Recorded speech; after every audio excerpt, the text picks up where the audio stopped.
ওগো নবীর উম্মতেরা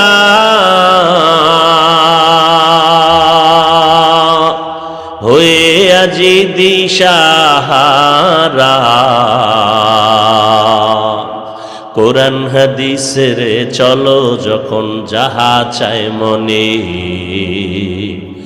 নবী বিনে কে তরাবে পুলসিরাত মিজানে, নবী বিনে কে তরাবে পুলসিরাত মিজানে। নবী আমার জীবন ভরে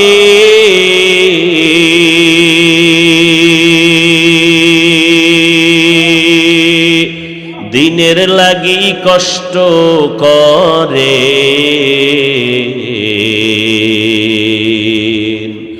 দান দান শহীদ করিলেন উহুদেরই ময়দানে,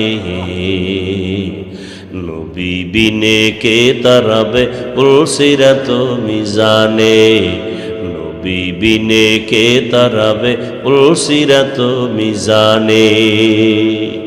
ভাইরা আমার, এত বয়ান এত বয়ান এত বয়ান,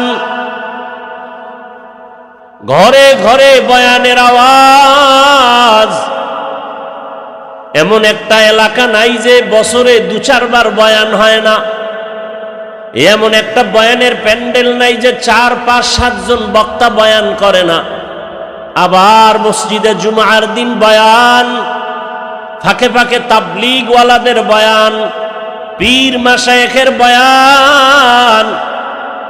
এরপরেও কেন মাথায় টুপি ওঠে না, নামাজ আসে না, মসজিদের কাতার কেন খালি? কেন? এর একমাত্র কারণ, যতক্ষণ পর্যন্ত একটা মেডিসিন আমাদের মধ্যে থাকবে না ততদিন পর্যন্ত কোনো বয়ান অন্তরে ঢুকবে না। ওই মেডিসিনের নাম তাকওয়া। ওই মেডিসিনের নাম কি? ইয়া আইয়ুহাল্লাযীনা আমানুত্তাকুল্লাহা হাক্কা তুকাতিহি ওয়া লা তামুতুন্না ইল্লা ওয়া আনতুম মুসলিমুন।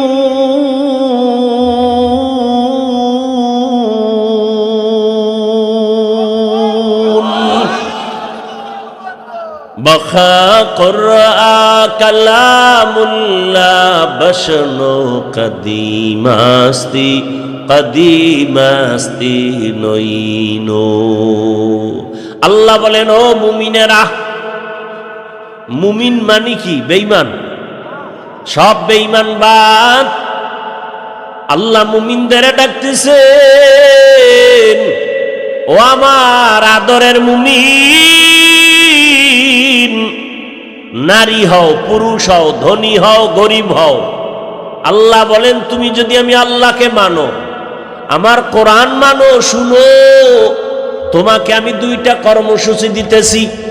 যেই কর্মসূচি পালন করলে আমি আল্লাহ ওয়াদা করলাম বিনা হিসাবে জান্নাত। জান্নাত চাননি? হিসাব দিয়া না বিনা হিসাবে? আল্লাহ কবুল করেন। বিনা হিসাবে জান্নাত দিবেন আমার আল্লাহ। কোন বেঈমানকে জান্নাত দিবেন না। জান্নাত পাবে একমাত্র মুমিন।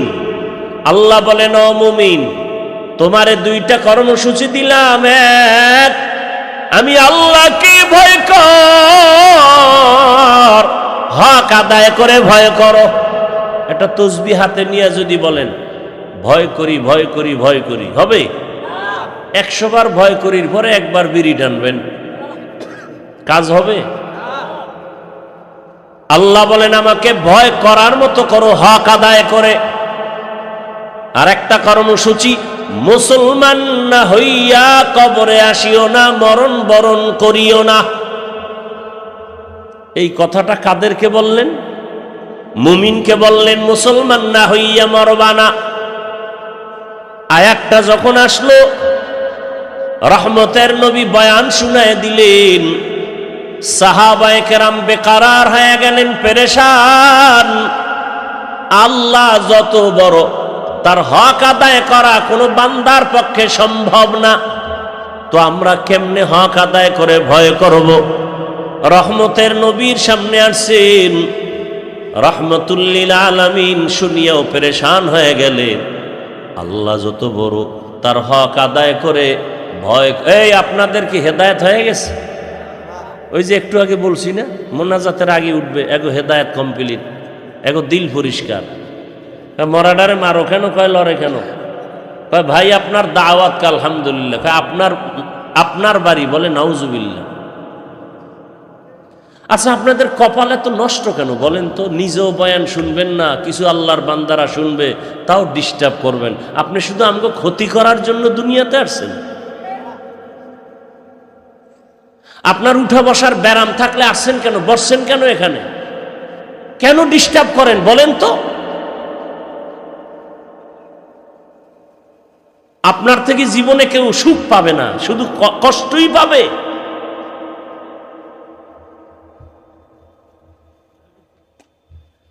আল্লাহ হেদায়েত দান করুন।